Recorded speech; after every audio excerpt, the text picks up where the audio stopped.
What's up, you guys? Welcome back to my channel. If you are new here, my name is Eshi, and today I'm going to take you through this pretty simple DIY that takes the ugly concept of a litter box and turns it into a very pretty designed centerpiece. Everyone has probably seen this Ikea piece by now. It's definitely one of their more traditional pieces. It also comes in a taller, like china cabinet version, and you could use it as a credenza, a buffet, a lot of different things. But when I saw that it has two compartments on the inside and a pull-out door on the bottom, I had the brilliant idea of making this into a litter cabinet. There are a lot of litter cabinet DIYs on YouTube, and a lot of them are fantastic, but with this DIY, I'm going to show you how to take care of that pesky problem of litter tracking everywhere in your house. Or alternatively, if you have multiple cats, so you need two litter boxes, I'll show you how to make that work here too. Before we get started, do not forget to hit the like button on this video if this gives you any ideas, and don't forget to subscribe if you are interested in seeing me design my new San Diego apartment.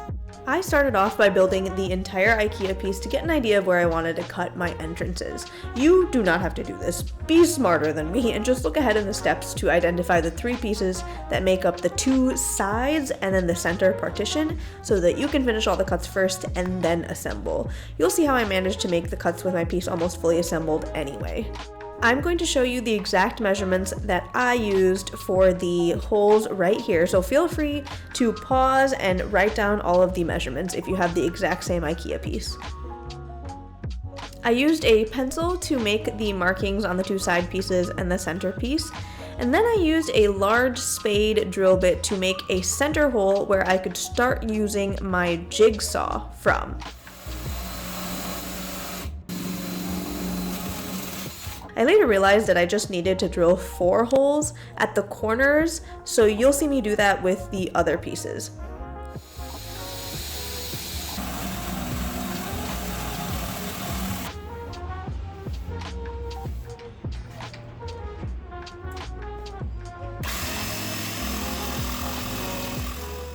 I could then put my jigsaw blade through those holes and start cutting out the full entrances, and this is when I realized that I only needed the 4 corner holes. So I went back and I did that, and then I continued to jigsaw away.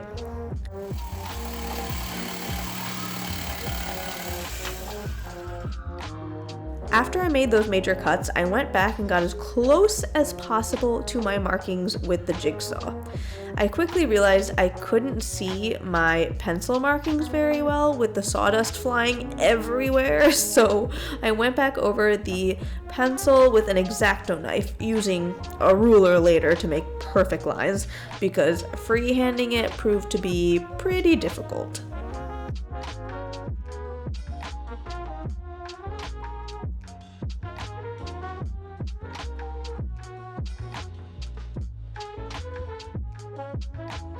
You can see I learned a few things by the second panel, so I made my markings on one of the side panels and then immediately went back over it with an X-Acto knife and a ruler.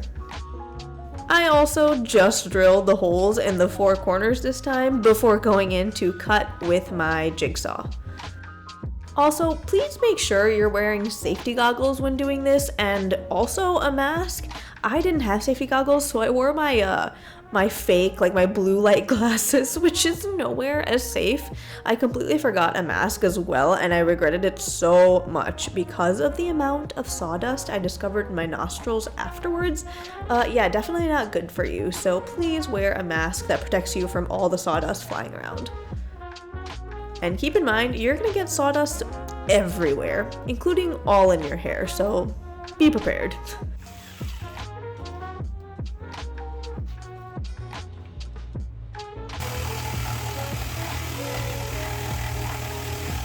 Next comes the sanding. I only used 1 grit of sandpaper that was pretty rough, around a 220 grit. I wanted to make sure these edges were as smooth as possible because these were the edges my cats would be stepping on or brushing against, and I definitely don't want their little paws to get any splinters.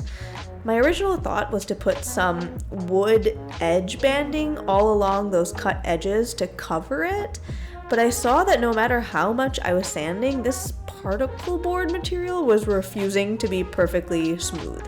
You can definitely try my edge banding idea, but I actually ended up taking an easier route. I decided to use electrical tape to cover the cut edges, and this actually ended up working out really well.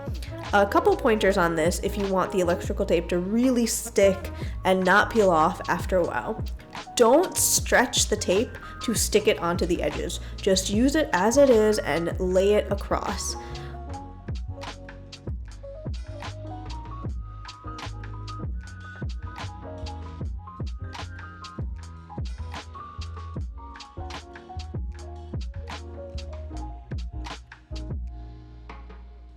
Also, cut the tape into strips that go across each side separately like you see me doing here. Don't try to cut one long strip to go over all the way around all 4 edges because they will start peeling at the corners. Believe me, I tried at first, did not work. So just use multiple individual strips per edge, and depending on the width of your tape, you may have to use 2 strips to fit across the width of one cut. It really depends.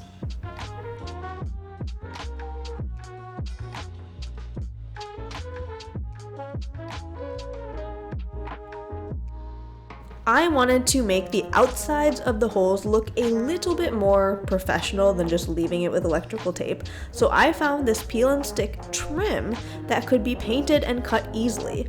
I cut the trim with an X-Acto knife and I painted it with 3 coats of the sample paint that I bought. I'll leave all of the links down below.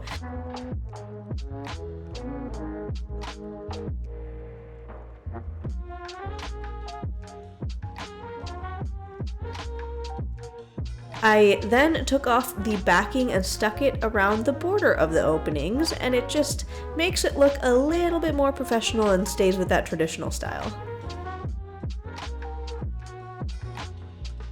Now here is where you can really get custom and smart with your design.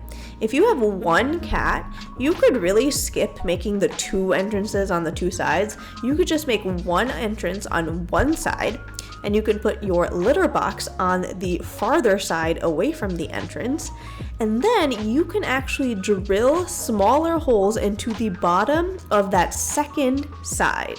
This will act almost as a litter mat so that all the litter on your cat's paws fall through the holes and into the pull-out drawer underneath, where you could easily vacuum it up. And by the time your cat jumps out of the entrance, there won't be so much litter all over your floors. If you are like me and you have 2 cats, you can just use the second side for another litter tray. So you can have a total of 2 litter trays in here.